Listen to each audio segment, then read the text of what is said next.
Bonjour, bienvenue sur la chaîne Pique et Lifestyle, la chaîne qui vous parle de la vie d'enfant de pasteur. Et merci pour vos commentaires, merci pour vos encouragements, votre motivation et j'espère vraiment être à la hauteur. Mais en même temps, j'aimerais recommander que lorsque vous mettez des commentaires, que ça soit des commentaires qui parlent un peu de vos expériences dans la matière ou bien votre rapport ou quelque chose, une information que vous avez sur le sujet et de manière à ce que ça puisse nous aider à le traiter et à aider le public qui va suivre aussi la vidéo. Donc vraiment, merci beaucoup et n'arrêtez pas de vous abonner, de partager, d'en parler aux autres, surtout à ceux à qui vous pensez que ce sujet va vraiment intéresser ou aider.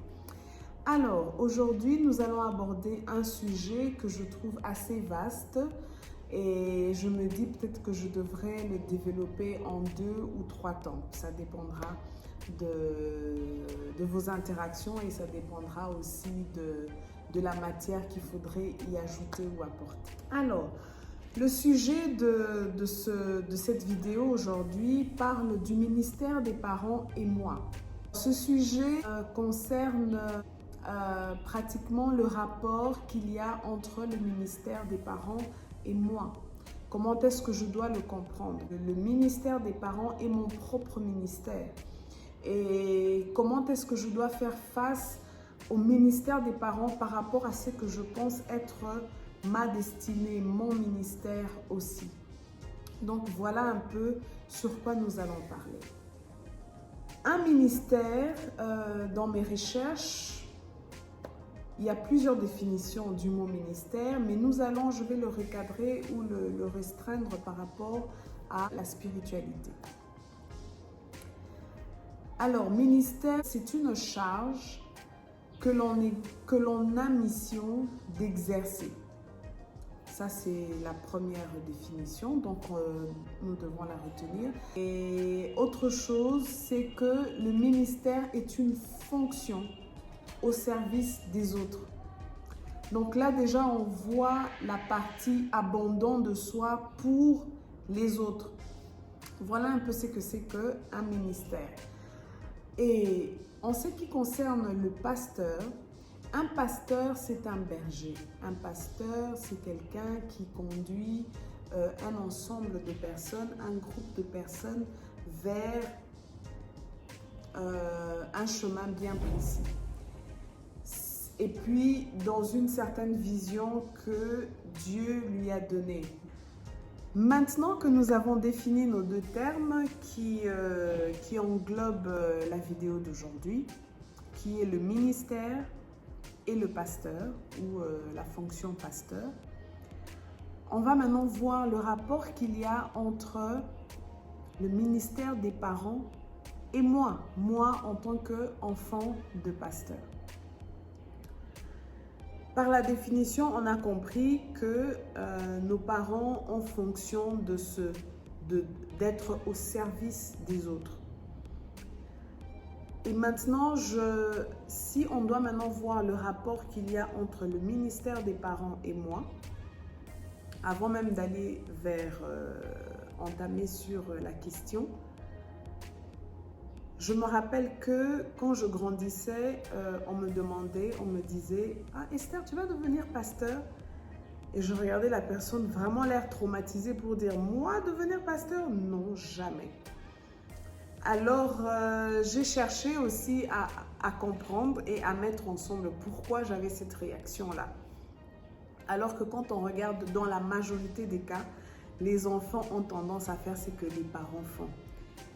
Papa est docteur, je veux être docteur, il y en a qui veulent être. Donc, ça tourne un peu autour de ce que papa et maman ont fait comme travail. Mais dans la plupart des cas, et avec beaucoup d'autres enfants de pasteurs, je me rappelle qu'on a causé sur le sujet et souvent, on a toujours dit jamais on va faire le travail ou la fonction de pasteur. Et je pense qu'il y a plusieurs choses qui expliquent ça. Et entre autres, lorsque nous regardons la définition, nous trouvons déjà des réponses qui montrent pourquoi les enfants de pasteurs ne veulent pas plus tard devenir pasteurs. Quoique beaucoup emboîtent le pas. Et ça, je vais l'expliquer tout à l'heure. Pourquoi? On dit non, mais en même temps, ça nous arrive, on tombe, on devient pasteur, on devient diacre, on devient ancien. Bref, on est dans les 5 ministères de l'Église. Donc, le rapport qu'il y a entre le ministère des parents et nous, j'aimerais préciser ici que le ministère ne se résume pas, les ministères des parents ne devraient pas se résumer uniquement à l'Église.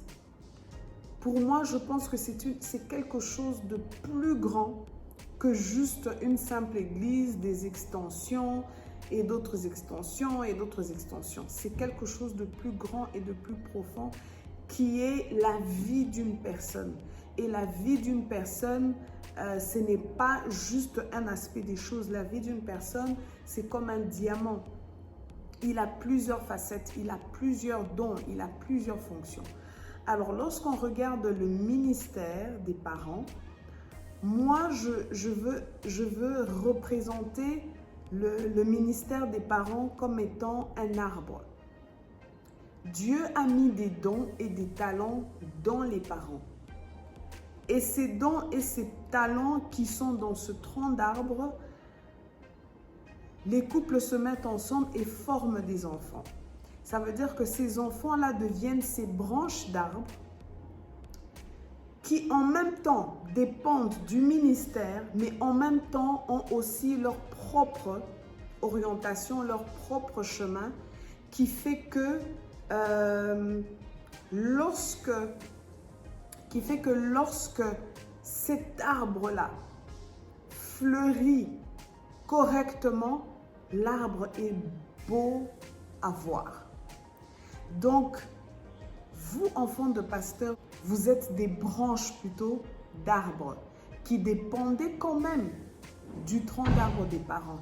Parce que ce qu'il y a dans les parents, Dieu les a aussi placés en nous, en même temps a fait de nous des prototypes. Chacun a sa vision, chacun a son ministère, chacun a plusieurs fonctions, plusieurs talents, mais en même temps que nous sommes uniques, nous avons une même source, qui est les dons que Dieu a placés dans les parents, ou des dons qui font que les ministères des parents grandissent. Tu es différent, ton frère est différent, ta sœur est différente, mais lorsque on met ensemble tous ces dons, tous ces talents, ça fait que le ministère de parents ne meurt pas, mais il se développe dans plusieurs directions. Et c'est dommage de constater aujourd'hui que les parents eux-mêmes restreignent la possibilité d'avoir quelque chose de grand. Alors que chaque enfant a un talent qui peut s'exprimer. Ça peut être dans le monde des affaires, ça peut être dans la politique, ça peut être même dans l'église. Mais tout cela, au finish, quand on va regarder, ça contribue au ministère des parents tout en créant son propre ministère. Donc, ne soyons pas frustrés, comprenons le ministère des parents. La prochaine fois, on va parler justement de comment d'abord découvrir, avoir une ébauche de son talent et quel comportement avoir, quelle attitude avoir face au ministère des parents et face à ce que la pression du ministère des parents porte sur nous, de manière à savoir comment rester sur son propre ministère, mais tout en contribuant aussi au ministère des parents. Merci beaucoup pour votre attention. J'espère que vous avez aimé cette petite vidéo. Partagez, vraiment partagez. Et j'espère que j'aurai une suite de votre part, des commentaires. Cette chaîne, c'est la vôtre. Prenez-la comme la vôtre. Et moi, je ne suis là qu'à votre service, en train de faire un autre aspect de mon ministère qui est d'aider et d'orienter les enfants de pasteurs à ne pas perdre leur foi et à demeurer enfants de Dieu. Je vous remercie. Piqué Lifestyle, la chaîne qui vous parle de la vie d'enfant de pasteur. Que Dieu nous bénisse.